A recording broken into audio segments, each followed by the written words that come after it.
निशित माप ओलांडून घरा मंदिराली लंकेची पार्वती मखरात सजली. शालू तला मोर डोळ मिटून बसला, पोते तला मणी हिरव्या चुड्याला हसला. कपाळीचं कुंकू आता दैवाला पुसत, सुख म्हणजे नक्की काय असत. हो ज्याला धनी म्हणावं तो परका राहिला, परका राहिला.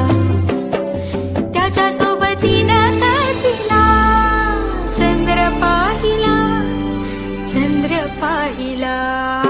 किती सारं बोलायचं राहून गेलं, ओठावर येऊनही ओठात राहिलं. फुलात पानाड दडून हसत, सुख म्हणजे नक्की काय असत. सुख म्हणजे